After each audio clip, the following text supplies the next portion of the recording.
Hello viewers, இன்னைக்கு நம்ம பார்க்க போறது Demon Slayer episode 56 part 5.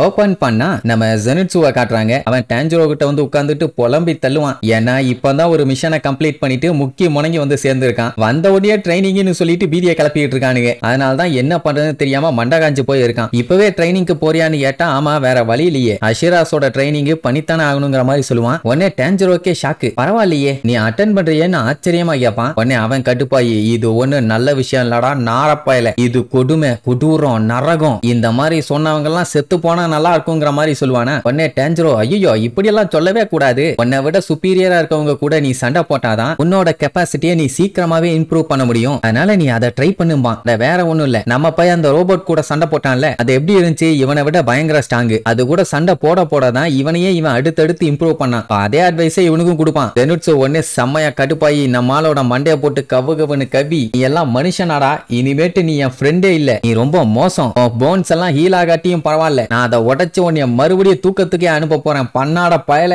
அப்படி இப்படின்னு கதறுவான். அட வேற ஒண்ணும் இல்ல, இதுக்கு முன்னாடி அவனோட தாத்தா ட்ரைனிங்னு அவனை போட்டு ஒரு வழி பண்ணாரு. இப்ப மறுபடியும் வந்து ட்ரைனிங்னு சொன்னவன பயலால தாங்க முடியல, நான் எப்படி ஃபீல் பண்றேன்னு தெரியுமாடான்னு கதறி அழுதுட்டு அங்க இருந்து கிளம்புவானா. செனிட்சு சாரிப்பான்னு சொன்னா இனிமேட்டு என்கிட்ட பேசாதன்ட்டு போவான். அட ஒன்னே ஒன்னு சொல்லிக்கிறப்பா ரொம்ப ரொம்ப தேங்க்ஸ்ம்பா. எதுக்குன்னு கேட்டா அந்த அப்பர் ரேங்க் டீமன் இருக்குல்ல அது கூட சண்டை போடும் போது நம்மளோட ஒரு கால் வந்து கம்ப்ளீட்டா டேமேஜ் ஆயிருச்சு. அந்த டைம் அவன் ஜெனிட்சு சொன்ன டெக்னிக்கை யூஸ் பண்ணி தானே ஒரு காலை வச்சே சண்டை போட்டு ஜெயிச்சான். அவன் மட்டும் அதை சொல்லாம இருந்திருந்தானா டெஃபினட்டா அந்த டீமன் அவன் ஜெயிச்சிருக்க மாட்டான். உன் அளவுக்கு ஃபாஸ்டா என்னால பண்ண முடியாது, பட் இருந்தாலும் நீ சொல்லலைன்னா என்னால இதை பண்ணிருக்கவே முடியாது. இதான் மத்தவங்க கூட கனெக்ஷன் இருந்தா மட்டும்தான் சில பல நன்மைகள் வந்து சேரும், அதுவும் இந்த மாதிரி நேரத்துல. எப்படியும் ஹஷிராஸோட ட்ரைனிங்ல இந்த மாதிரி ஏகப்பட்ட விஷயத்த நம்ம கத்துக்க தான் போறோம், அது நம்ம ஃபியூச்சருக்கு ஹெல்ப்ஃபுல்லா தான் இருக்குங்கிற மாதிரி சொல்லுவானா. உடனே ஜெனிட்சுக்கு சந்தோஷம் மூஞ்சல காட்டுவான், பட் வாய் கழுவி கழுவி அவனை ஊத்தும். ஏன்னா போய் ட்ரைனிங் எடுக்கணுமே, என்ன கண்டிஷன்ல இருக்கானே டான்ஜிரோவால புரிஞ்சுக்க முடியல. ஆனா ஒண்ணு அவனுக்கு ரொம்ப ரொம்ப தேங்க்ஸ். அப்படியே கட் பண்ணி இப்போ தான் அஷிராஸோட ட்ரைனிங் காட்டுறாங்க. சும்மா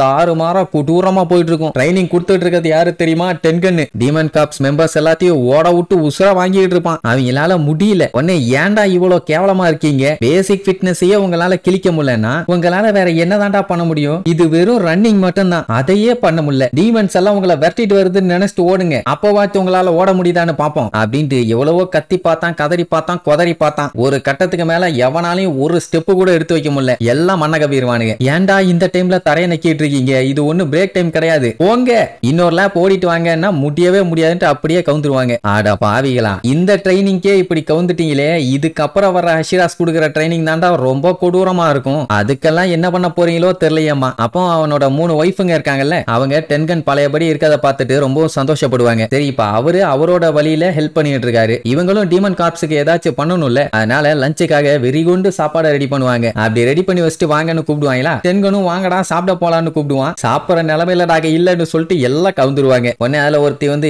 எதுக்காக இவ்வளவு கொடுமைப்படுத்தணும், கொஞ்சம் பார்த்து பக்குவமா ஹேண்டில் பண்ண வேண்டியதானேன்னு சொல்லுவா. அவனுக்கு என்னன்னா அதெல்லாம் பண்ணிக்கலாம், ஆனா இதுக்கப்புறம் வருவானுங்களே ஹஷிராஸ், அவனுக்கு வந்து இவனை திட்டுவானுங்க, என்னடா ட்ரைனிங் கொடுத்துருக்க ஒன்னுத்துக்கும் லாய்க்கில்லாம இருக்கானுங்களேன்னு. அதனாலதான் இவனுக்குள்ள இருக்க பெஸ்ட கொண்டு வர்றதுக்காக அவ்வளவு ஃபோர்ஸ் பண்றான். இல்ல இன்னொரு காமெடி என்னன்னா சூப்பர் குடிச்சிட்டு இதெல்லாம் ஒரு ட்ரைனிங்கே இல்ல, இதுக்கே அப்படி ஆயிட்டானேன்னு சுத்தி காட்டுவாங்க. அத்தனை பேரும் பாத்தீங்கன்னா செத்த போன மாதிரி கிடப்பானுங்க. இப்ப மேட்டர் என்னன்னா டென்கனோட வேலை இவங்களுக்கு ஒர்க் அவுட் கொடுத்து பேசிக் ஃபிட்னஸ பக்காவா பாத்துக்கணும், அவ்வளவுதான். இதுக்கப்புறம் அவங்களுக்கு என்னென்ன ட்ரைனிங் இருக்கும் தெரியுமா, டொக்கிட்டோ இருக்கானே அவன் ஹை ஸ்பீடு மூவ்மெண்ட் ட்ரைனிங் கொடுப்பான், அவன் டெரர் ஃபேஸுக்கு எப்படி ட்ரைனிங் கொடுப்பான்னு எல்லாத்துக்கும் நல்லா தெரியும். அடுத்து நம்ம மிட்சூரி, அவ பாத்தீங்கன்னா பிளெக்சிபிலிட்டி ட்ரைனிங். அடுத்து இருக்குது அந்த பாம்பாட்டி ஒபனை, அவன் கத்தி சண்டை போடுறதுக்கு சொல்லி கொடுப்பான். அதுக்கு அடுத்தது சனமி, அவனை பத்தி தனியா சொல்லணும்னு அவசியமே இல்ல, ஸ்ட்ரைக்கிங் ட்ரைனிங் கொடுப்பான், அதுவும் கேப்பே விடாம. இப்படி இவங்க எல்லாத்துக்கிட்டே ட்ரைனிங்க முடிக்கும் போதே உயிர் போயிடும். அப்படியே தப்பி தவறி எவனாச்சும் போனானா கடைசியா இருக்கிறது ஸ்டோன் ஹஷிரா ஹிமஜிமா, அவன் மசில் ஸ்ட்ரென்த் ட்ரைனிங். அவன்கிட்ட எல்லாம் போனா மனசாட்சியே இல்லாம ட்ரைனிங் கொடுப்பான்.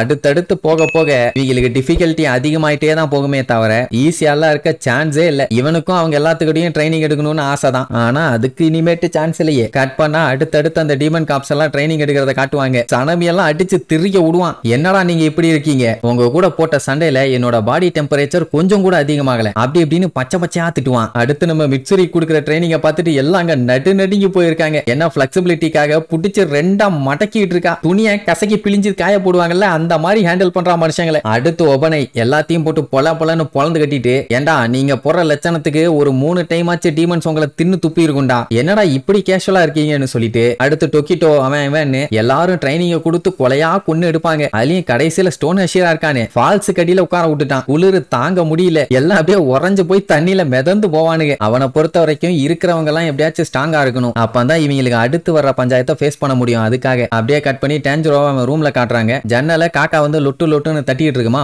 ஓபன் பண்ணவன மண்டையிலேயே ஒரு போர்டு. கதறுவான், ஏன் அப்படி அட்டாக் பண்ண, என் மண்டையில இருந்து ரத்தமே வந்துருச்சு. என்ன மேட்டர்னு கேட்டவன இந்த மாதிரி மாஸ்டர்ட்ட இருந்து லெட்டர் வந்திருக்குது படின்னு சொல்லி கொடுக்கும். யாரு கொடுத்திருக்கான்னு பார்த்தா கியூ. அவன் பாத்தீங்கன்னா அந்த ஹஷிரா ட்ரைனிங்ல பார்ட்டிசிபேட் பண்ணல, ஏன் எதுக்குன்னு தெரியல, ஆனா பணம் விட்டுட்டான். அப்படியே கட் பண்ணி ககையாவை காட்டுறாங்க. அவரோட நிலைமை ரொம்ப மோசம். மனுஷன் பாத்தீங்கன்னா இப்ப படுத்த படுக்கை ஆயிட்டாரு. அவனே தான் கூட இருந்து பாத்துக்குவா. அவர்கிட்ட இந்த மாதிரி ஹஷிரா ட்ரைனிங் வந்து ஸ்டார்ட் பண்ணிட்டாங்க. நடக்க போற சண்டைக்காக இப்பவே ப்ரிப்பேர் ஆக ஆரம்பிச்சிட்டாங்க. உங்களோட வில்ல அவங்க கேரி பண்ணிட்டு போறாங்க. எப்படியும் ஒரு நாள் இல்ல ஒரு நாள் அந்த கிபுட்சுஜி முசனை தோக்கடிப்பாங்க. அதனால நீங்க கவலைப்படாதீங்கன்னு சொல்லி ஆறுதல் சொல்லுவா. அவன் இவ்வளவு நாளா என் கூட இருந்து அவ்வளவு சப்போர்ட் பண்ணதுக்கு ரொம்ப ரொம்ப தேங்க்ஸ்ம்பா. அவளுக்கு அழுகையா வரும். ஏன்னா அவன் இருக்க கண்டிஷனுக்கு இன்னும் எத்தனை நாள் இருப்பான்னு சொல்ல முடியாது. அப்படியே கட் பண்ணா ஒரு டவுன் இருக்குது. அந்த டவுனுக்கு பக்கத்துல ஒரு காடு இருக்குது. அங்க இருக்கிற மரத்துல பாத்தீங்கன்னா யூஷிரோ இருக்கான்ல, அதான் டமையா கூட இருப்பானே, அவனோட டாலிஸ்மென்ஸை ஒட்டி வச்சிருக்கான். எதுக்காகன்னா அவங்க இருக்க இடத்த மறைக்கிறதுக்காக. டமையோ வழக்கம் போல உட்காந்து படிச்சு நோட்ஸ் எடுத்துக்கிட்டு இருப்பான். அந்த டைம் பாத்தீங்கன்னா ஜன்னல்கிட்ட ஒரு காக்கா வந்து உட்காந்துக்கிட்டு குட் மார்னிங் டமையோ அப்படின்னு உடனே இவளுக்கு தூக்கி வாரி போடும். அது என்னடானா டெரர் வாய்ஸ்ல, நீங்க இந்த டைம்ல விண்டோவை ஓபன் பண்ணி வச்சுட்டு உட்காந்துக்கிட்டு இருக்கீங்களே, அது ரொம்ப டேஞ்சர். என்னதான் மூணு அழகா இருந்தாலும் இப்படி ஓபன் பண்ணி வச்சுட்டு இருக்கலாமா? சரி ரைட்டு, உங்களை மீட் பண்ணல சந்தோஷம்னு சொல்லிட்டு அதுக்கப்புறம் தான் அது யாரோட காக்கான்னு சொல்லும். வேற யாரும் இல்ல, ககையா இருக்காங்கல்ல அவங்களோட மெசஞ்சர் தான் இந்த காக்கா. பரவாயில்ல, நீங்க வெளியில தெரியக்கூடாதுன்னு எல்லாத்தையுமே நல்லா மறைவா தான் வச்சிருக்கீங்க. ஆனா நான் உங்களை கண்டுபிடிக்கிற இந்த டைம்ல ககையாவால மூவ் பண்ண முடியாத நிலைமைக்கு போயிட்டாரு அப்படிங்கிற மாதிரி சொல்லும். அவ உடனே எப்படி நீ இந்த இடத்த கண்டுபிடிச்சன்னு கேப்பாளா? ஒன்னும் இல்ல, இவங்க இருந்த ஹவுஸோட முன்னாடி ஓனர்களையும் யூஷிரோ இருக்கான்ல அவனோட பிளட் டீமன் ஆர்ட் எப்படி ஒர்க் ஆகுதுன்னு செக் பண்ணிச்சாமா. அதை வச்சுதான் கண்டுபிடிச்சேன் அப்படிங்கிற மாதிரி சொல்லும். என்னதான் நான் ரொம்பவும் ட்ரெயின் ஆயிருந்தாலும் நான் ஒரு காக்கா தான், அதனால என்ன யாரும் சஸ்பெக்ட் பண்ண மாட்டாங்க. அண்ட் ஆல்சோ நான் இங்க வந்தது உங்களுக்கு பிரச்சனையை கொண்டு வர்றதுக்காக இல்ல, அதனால நீங்க கவலைப்பட வேண்டாம்னு உடனே சரி அப்ப எதுக்கு வந்த அதை சொல்லுன்னு கேப்பா. நல்லா நோட் பண்ணீங்கன்னா அவ வந்ததுல இருந்தே ஏன் எதுக்குன்னு கேள்வி மட்டும் தான் கேட்கிறா. அதுலயே அந்த காக்காவுக்கு தெரிஞ்சு போச்சு இது மேல அவ சந்தேகப்படுறான்னு. ஒன்னும் தப்பு இல்ல, டேஞ்சரோக்கு கிடைச்ச அளவுக்கு உங்ககிட்ட இருக்க நம்பிக்கை எனக்கு கிடைக்கல, பரவாயில்லன்னு சொல்லிட்டு அது பாட்டுக்கு பேசும். உடனே இவ மனசுக்குள்ள பயங்கரமா யோசிப்பா, ஒருவேளை ககையா என்னைய ஏமாத்த ட்ரை பண்றாரா என்னன்னு தெரியன்ட்டு யூஷிரோ எங்கன்னு கேப்பாளா. யூஷிரோவை பத்தி எல்லாம் நீங்க ஒன்னும் கவலைப்பட வேண்டாம், அவன் உங்க வீட்டுல மேலதான் இருக்கான், சத்தம் கேக்குதான்னு அவன் ஓடிட்டு இருக்க சவுண்ட் மேல கேட்கும். அதுக்கப்புறம் தான் ஏன் வந்துச்சு எதுக்கு வந்துச்சுன்னு எல்லா விஷயத்தையும் சொல்லும். அதாவது இவங்க கிட்டயே டீமன் பாடியை பத்தி நாலேஜ் எல்லாம் ஒருத்தர் இருக்காங்களாமா. அட வேற யாரும் இல்ல, நம்ம